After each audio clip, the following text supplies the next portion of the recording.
इनकी जो मधुराति मधुर मधुमयी रसमयी जो क्रीड़ा है वही सखियों का आहार है। उसी सुधा का सखी जन अपने पलक रूप प्याले से आस्वादन करती रहती हैं, पीती रहती हैं। तो ऐसा जो दिव्य वृंदावन धाम है उसके प्रति हमारी कैसी निष्ठा होनी चाहिए, कैसा हमारा प्रेम होना चाहिए। अगर ऐसा नहीं तो हमें कितने मतलब पीड़ा होनी चाहिए कि देखो ऐसे दिव्य वृंदावन धाम में मेरा प्रेम नहीं हुआ, हमारी आसक्ति नहीं हुई, हमारी ममता इनके प्रति नहीं हुई, तो मेरा जीवन भी व्यर्थ ही चला गया, मेरे भी दुर्भाग्य की कोई सीमा नहीं है। अब आगे ऐसी जो उनका जो अपना दुख, अपनी जो पीड़ा आचार्य चरण व्यक्त कर रहे हैं। देखो प्रिया, जो आचार्य चरण है वो कहीं अन्यत्र के नहीं है। आचार्य का मतलब ही होता है आचरति आचार्यतिम च, जो आचरण करता है और आचरण करवाता है उसका नाम है आचार्य। पहले आचरण करता है, फिर अपने सतपात्र जो शिष्य वर्ग होते हैं, अनुयायी होते हैं, उनको वैसे आचरण कराते हैं और आचरण करने की प्रेरणा देते हैं। ऐसे जो महाभाग हैं वे आचार्य आचार्य कहा जाता है। आचिनोति सर्वशास्त्राणि, माने शास्त्रों के सार को चयन करके एकत्र करके और वैसा आचरण करते हैं। और जो उनका सतपात्र शिष्य होता है उसको वैसा आचरण करने के लिए उद्बोधन देते हैं, प्रेरणा देते हैं, करवाते हैं। चलो आगे हम लोग स्मरण करेंगे। जुगल सरकार की, वृंदावन धाम की जय जय श्री राधे। अहो मौढ़्य महो मौढ़्य महो दुर्भाग्यमीदृशम् महनपि महानंदे यन्न वृंदावने रतः।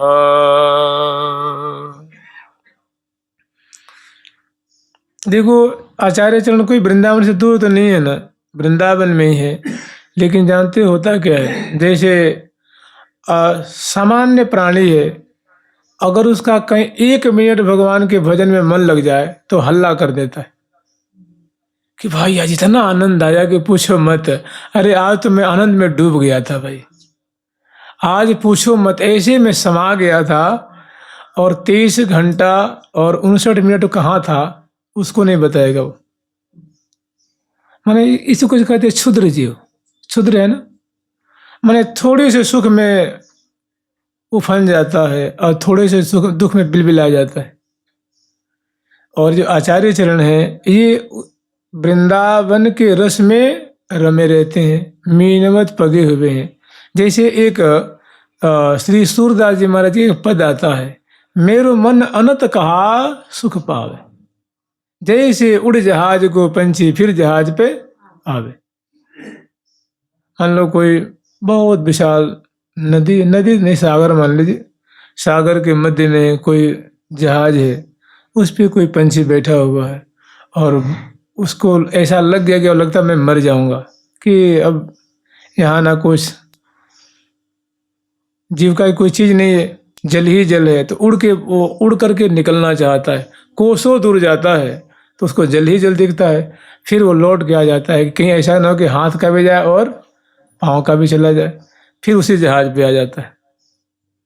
तो जो बड़े बड़े महापुरुष हैं उनका मन अगर क्षण भर के लिए भगवान से अलग होता है ना तो उनको भारी बिलबिलाहट होती है, भारी बेचैनी होती है।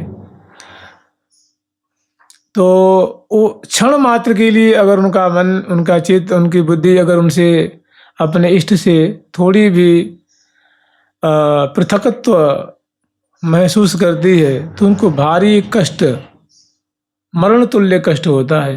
तभी वो महापुरुष कहते कि मोह सम कौन कुटिल खल कामी, जीत न दियो ताहि बिसरायो। मोह सम नमक हरामी, मोह सम कौन कुटिल खल कामी। तो वो कोई कुटिल थोड़ी है, वो खल थोड़ी है, काम में नहीं है।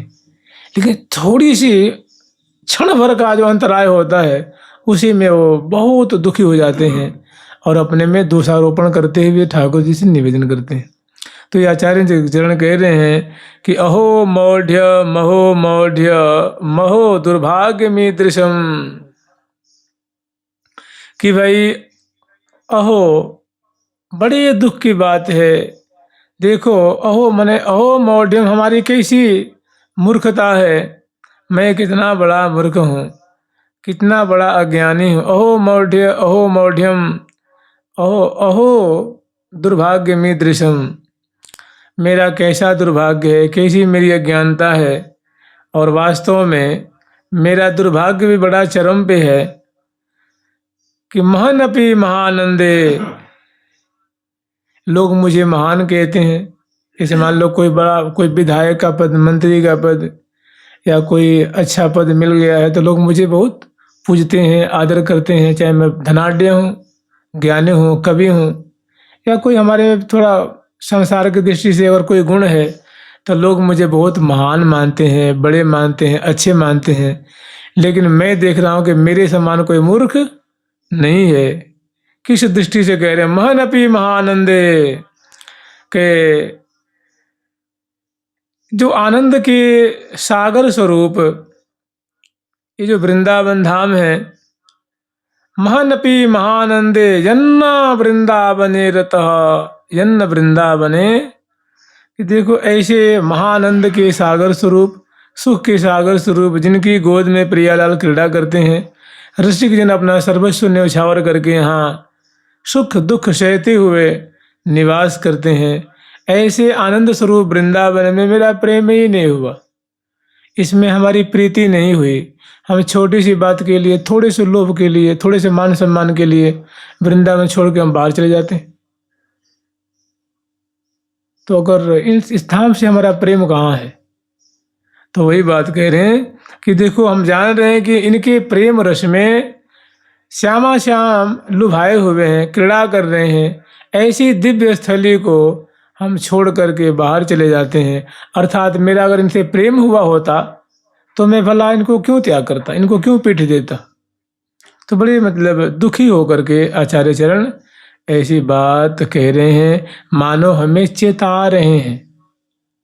वो वृंदावन से बाहर थोड़ी न गए। जब महाप्रभु जी कृपा हुई ना, और जब सिर पे महाप्रभु जी ने हाथ रखा तो उनको दिव्य वृंदावन का तत्क्षण दर्शन हुआ। और उसके बाद तो वृंदावन के ऐसे रसिक हुए, किसी हरिराम व्यास जी कह रहे हैं, प्रबोधानंद से भक्त थोड़े, कि श्री प्रबोधानंद जी से भक्त बड़े कम होते हैं, ऐसे भक्त कोई बिरला ही होता है। तो ये कहें कि हमको प्रेम नहीं है तो ये बात शोभा नहीं देती। लेकिन जिसको प्रेम होता है उसको लगता है कि मेरे जैसा कोई कंगाल है ही नहीं है, जिसको प्रेम नहीं होता उसको लगता है कि मेरे जैसा कोई धनी नहीं है। श्री जी कहती हैं ब्रज की लीला में, ब्रज की लीला में कहती है, सखी मेरे जैसी कंगालनी, मेरी जैसी कुरूपा, मेरी जैसी अयोग्या, मेरी जैसी हर प्रकार से अनिपुणा इस संसार में कोई नहीं। क्योंकि वो प्यारे श्याम सुंदर से अगाध प्रेम करते हैं तो उनको अपना हृदय खाली खाली दिखता है, क्योंकि भरा हुआ है। क्योंकि जिसको ज्यादा प्रेम होता है वो उसको कम दिखता है, और जिसको कम प्रेम होता है उसको ज्यादा दिखता है। जैसे मान लीजिए माँ और बेटा में लड़ाई हो तो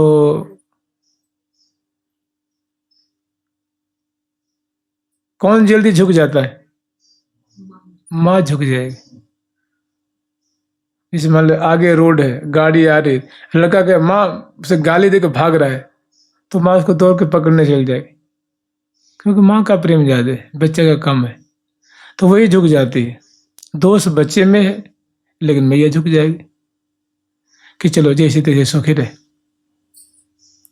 तो इनको इतना प्रेम है वृंदावन के प्रति, लेकिन अपने पे धर के बात कह रहे हैं, अपने माध्यम से। जैसे गोस्वामी तुलसीदास जी कहते हैं ना कि मन पछितहि है अवसर, कि हे मन, तो बाद में बड़ा पछताएगा, अवसर निकल जाए। वो किसी को नाम थोड़े ले रहे हैं, मन पछतई है अवसर बीते, कि हे अगर अवसर निकल जाएगा ना तो केवल और केवल पश्चाताप ही हाथ लगेगा।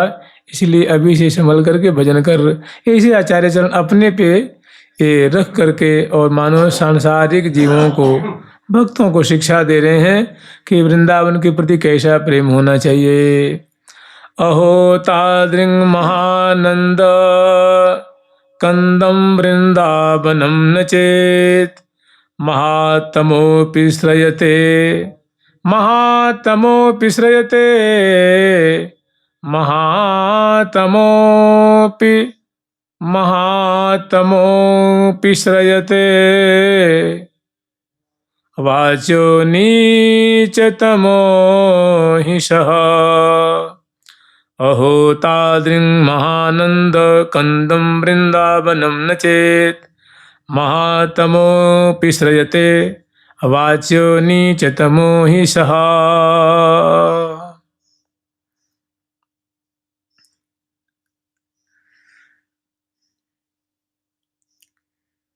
कह रहे हैं कि ऐसे जो महानंद, कहते ना कि जय जय वृंदावन आनंद मूल, जय जय वृंदावन आनंद मूल, नाम लेत पावत जु प्रणय रति जुगल किशोर देत निज कूल।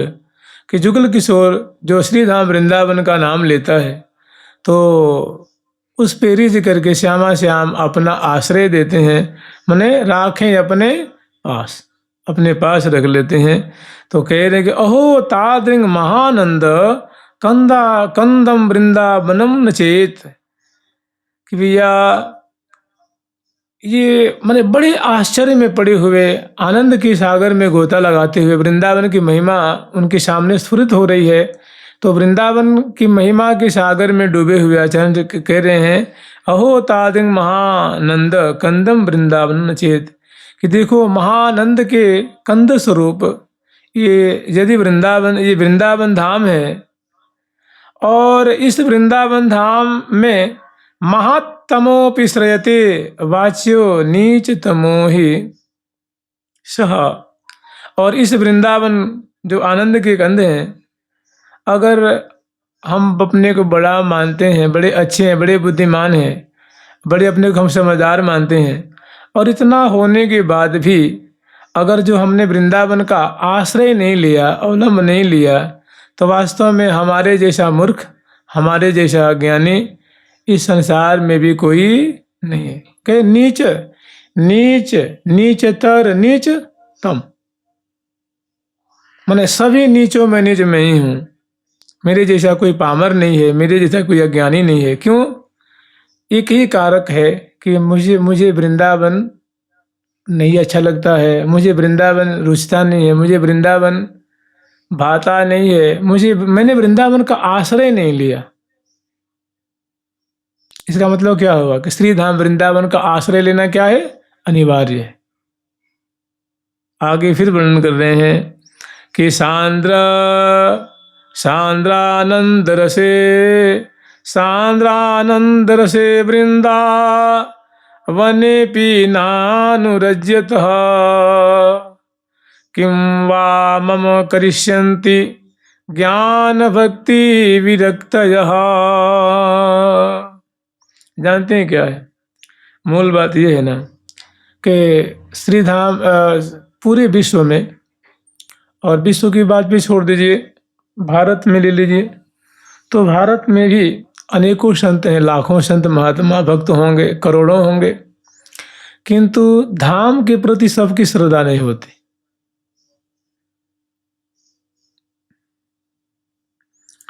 धाम के प्रति सबका आकर्षण नहीं होता है, धाम के प्रति सबकी निष्ठा नहीं होती।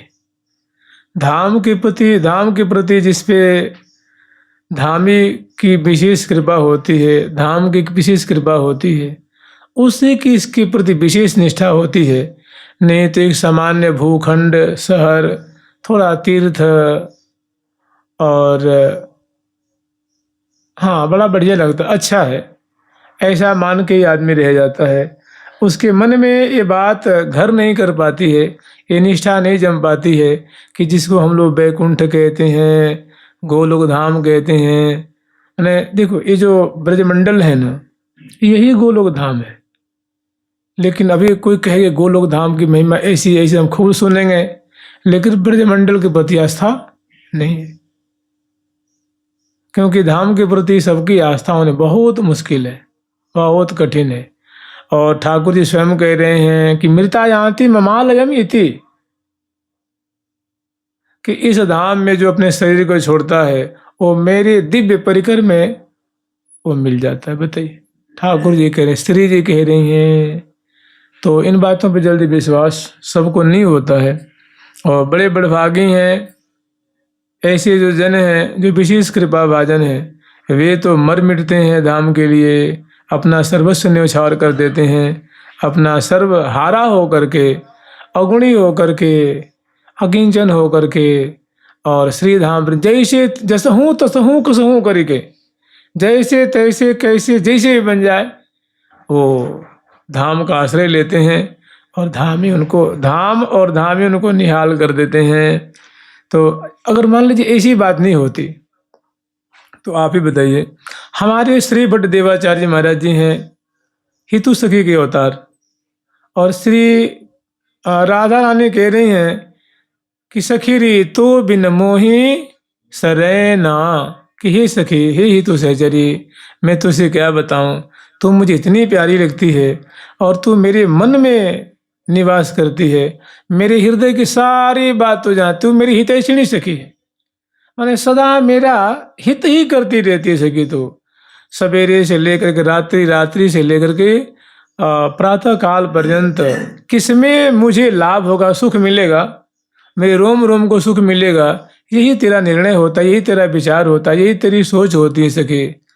सखीरी तो बिन मोही नहीं, सखीरी सुनहु श्रवण दय बैन, लागती है अति प्यारी मोकू जैसे पलकन नैन। तो प्रिया जो उनको कह रही है कि सखी तू मुझे आंख की जो पुत्री होती है ना, आंखों के तारे जैसे तू मुझे प्यारी लगती है सखी, तो मुझे प्राणों में रमण करती है। अब तो बताइए ऐसे अगर वे ही सखी जो हैं संत बन के, आचार्य बन के आई हैं, तो उनको हम क्या दे देंगे? मान लीजिए हम दंडवत करेंगे तो 1 किलो फल दे देंगे, 1-2 अचला दे देंगे, चादर दे देंगे, 1100 रुपया दे देंगे, 1 लाख रुपया दे देंगे। तो क्या इसी लोभ के लिए बैठे हुए हैं क्या? वो आचार्य हैं भाई, वो प्रिया जो की सखी हैं, हम क्या उनको अन्न देंगे, पानी देंगे? उनके दर्शन से कल्याण होता है। कहने का मतलब लोभ के बस होकर के कोई बात वो नहीं कह रहे हैं कि जय श्री भट्ट धूर धूसर तन यह आशा उर्धार। जो रियलिटी है, जो सच्चाई है, जो यथार्थ है, जो वृंदावन की जो गरिमा है, महिमा है, वही कह रहे हैं भैया हमें तो कृष्ण का दर्शन करने भी नहीं जाना है, और हमें बस ये जो वृंदावन की रज है ना, यही हमारे शरीर में लगी रहे, और इसी रज का मैंने आश्रय लिया। मैंने इस रज को मरते दम तक हम नहीं त्यागेंगे, और हमें पूर्ण विश्वास है कि ये रज प्रिया जो की चरण रज है, हमें अपनी सखी बना लेगी, परिकर में भर्ती कर लेगी। ये रज है महाप्रेम देने वाली है, प्रिया प्रीतम की सेवा देने वाली है, उनका साहचर्य को देने वाली है। यही बात श्री हित हरिवंश गोस्वामी जी कह रहे हैं कि जय श्री हित हरिवंश अनत सचु नाहि, बिनया रज ही लिए। कि भाई इस रज का आश्रय लिए बिना कहीं भी सुख नहीं है, कभी कहीं भी शांति नहीं है, और जो माधुर्य का भी माधुर्य है, और कुछ तो प्राप्त हो भी सकता है, मिल भी जाएगा, लेकिन प्रिया जो की टहल नहीं मिलेगी इस रज का आश्रय लिए बिना। श्यामा श्याम की सेवा नहीं मिलेगी मंजरी भाव से, सहचरी भाव से, सखी भाव से नहीं मिलेगी, क्योंकि इसके लिए इसमें अनिवार्यता है धाम का सेवन करना। नहीं तो हरिप्रिया सखी क्यों कहते हैं जी, क्या जरूरत है? ताहु में यह भाव सखी वृंदावन वासिक। हृदय में सखी भाव तो हो ही, आत्म आत्मा में बिल्कुल सखी भाव से सजा हुआ है, पगा हुआ है, स्वीकारा हुआ है। और इतना होते हुए वृंदावन वासिक मैंने वृंदावन वास करने वाला है, श्रीधाम वृंदावन वास भी करता है। तो जो आचार्य चरण कह रहे हैं ना कि सांद्रानंद रसे वृंदा वने पीनानुरज्यतः किं वा मम करिष्यन्ति ज्ञान भक्ति विरक्तयः। जैसे मान लीजिए कभी होता है कि हम लोग थोड़ी सी मान लो 40, 50, 60 साल में अगर कभी पूरे मिला करके अगर इतने साल में अगर कहीं 1 घंटा आंसू आ गया हो ठाकुर जी के लिए, चाहे अपने पापों को विचार करके, चाहे अपने कुकर्मों को विचार करके, चाहे थोड़े कीर्तन सुन के ध्यान करके, तो लगता है कि भाई मेरी को तो मैं भक्ति के सागर में डूब गया हूं। नहीं, मेरे समान लगता है कि पता नहीं और पास में कोई भक्त है कि नहीं है, क्योंकि मुझे आंसू निकल जाता है भाई। तो और ऐसे ही मैंने कह रहे हैं कि और कोई थोड़ी गीता जी के श्लोक कंठस्थ कर लिए, थोड़ी उसके भाव जान गए, तो लगता है कि और सब तो मूर्ख हैं और मेरे समान कोई ज्ञानी यहाँ आसपास में तो कोई दिख नहीं रहा है, कोई कोसों दूर पे हो तो ऐसा उसको वहम हो जाता है। और भक्ति, ज्ञान और विरक्ति,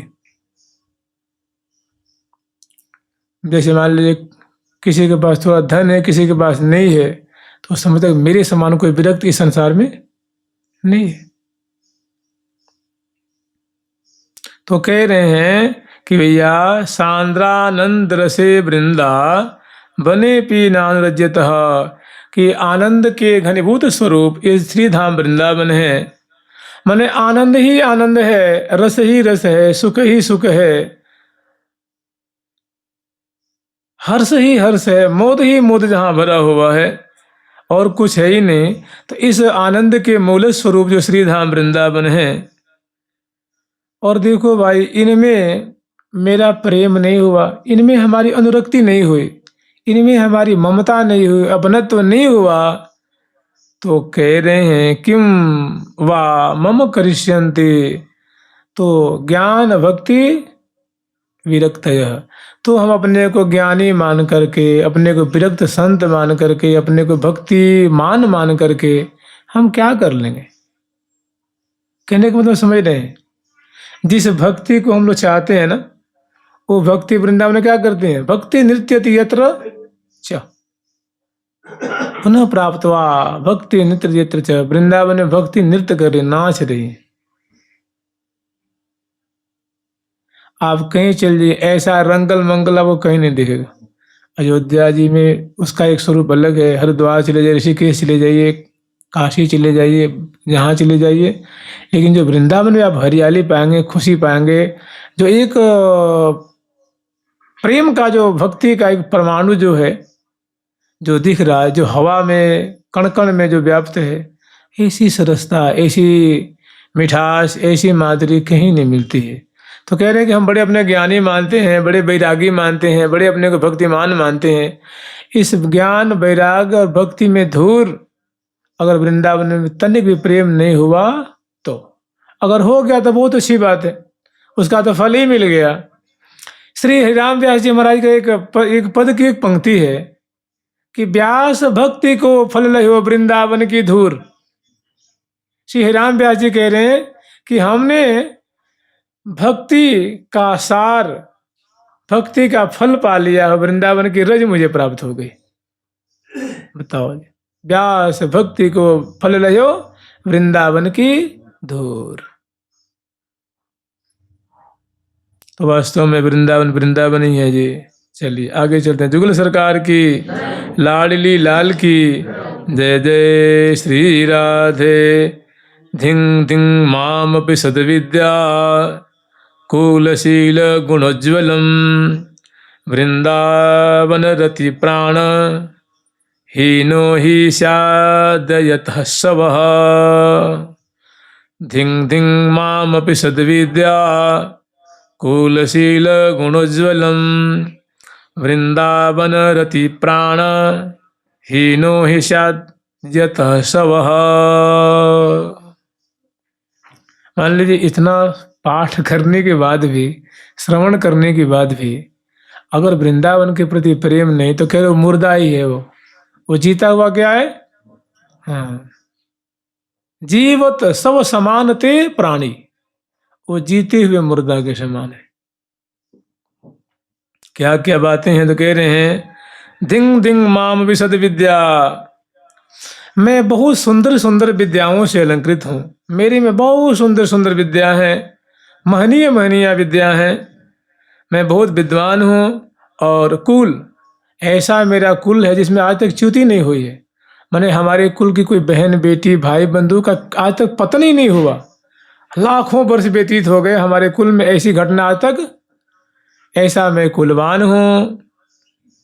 शील के क्या कहने, जैसे भगवान राम शीलवान, ऐसे हमारे मतलब हमारे खानदान की चर्चा होती है शीलवानों में कि भाई फलाने के जो वंश के जो लोग हैं ना, बड़े शीलवान हैं। और गुणोज्ज्वलम, और सुंदर सुंदर माने जो प्रशंसनीय जो गुण हैं, ऐसा उज्जवल उज्जवल गुण से हम सुशोभित हैं। और वृंदावन रति प्राण हीनो यतः शव, लेकिन सब गुण होने के बाद भी अगर वृंदावन धाम के प्रति प्रेम नहीं हुआ, वृंदावन के प्रति प्रीति नहीं हुई, तो वो समझ लो कि जीते हुए मुर्दा के समान है। तो ऐसे जन्म का क्या कह रहे हैं, धिंग धिंग माम अपि, ऐसे मुझ निरस मुझ अज्ञानी का जन्म लेना भी धिक्कार ही है। मुझे धिंग धिंग धिक्कार है, धिक्कार है। जानते हैं ये ग्रंथ क्या है? इसका नाम है वृंदावन की महिमा। इसमें श्री धाम वृंदावन की अलौकिक महिमा का, माने इसमें श्री धाम वृंदावन वास ही सर्वोपरि दिखाया गया। माने पहली इनकी मांग है कि वृंदावन वास, और उसके बाद केवल वास से भी काम नहीं चलेगा, फिर संतों का संग करिए और भजन, प्रियाप्रीतम का रस में मंगल में दिव्य भजन करेंगे तब काम बनेगा। माने वृंदावन वास करते हुए यहाँ की रहनी क्या है, उसको जब तक अवलंब नहीं लेंगे, उसको आचरण नहीं करेंगे, तब तक ये जो रस सदा दूर ही दूर आते दूर रहेगा। जुगल सरकार की लाडली लाल की जय जय श्री राधे। सोचाति सोचो हम महामूढ़ाति मूढ़धिः, हठात सर्वं परित्यज्य यत्र वृंदावनं श्रये।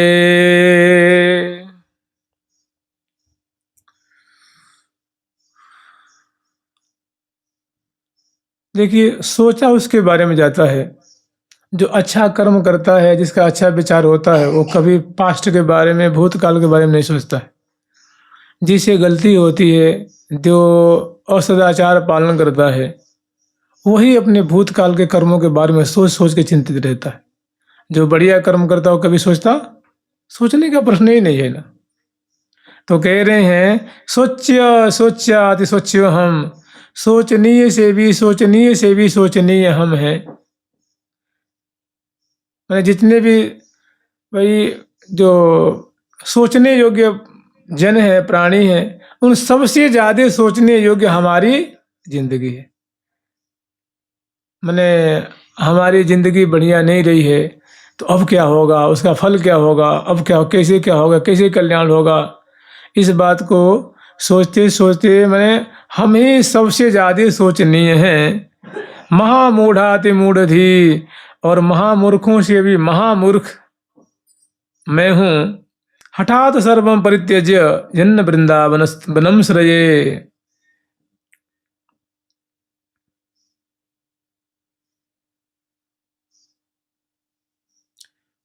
के अगर वृंदावन का आश्रय ले लिया, श्री धाम वृंदावन का आश्रय ले लिया, तब तो प्रशंसनीय हो गया, सोचनीय नहीं रहा। कह रहे हैं कि वृंदावन का आश्रय नहीं लिया तो वो बड़ा सोचनीयों में सोचनीय है, चिंतनीयों में चिंतनीय है, मूर्खों में मूर्ख है, अज्ञानियों में अज्ञानी है। उसके बारे में चिंता अवश्य होनी चाहिए कि भाई इसने तो वृंदावन का आश्रय नहीं लिया है, इसका क्या होगा। अगर वृंदावन का आश्रय ले लिया तो उसके समान कोई समझदार नहीं है, उसके समान कोई ज्ञानी नहीं है, उसके समान कोई बुद्धिमान नहीं है, और उसके समान कोई चतुर। ऐसा बुद्धिमताम बुद्धि मनीषा च मनीषिणाम, वो बुद्धिमानों में, भगवान कह रहे हैं ठाकुर जी कि ऐसा बुद्धिमताम बुद्धि, वो बुद्धिमानों में बुद्धिमान है, मनीषा च मनीषिणा, और चतुरों में चतुर है। श्री वृंदावन धाम की, जुगल सरकार की जय जय। श्री राधे राधा राधा राधा राधा।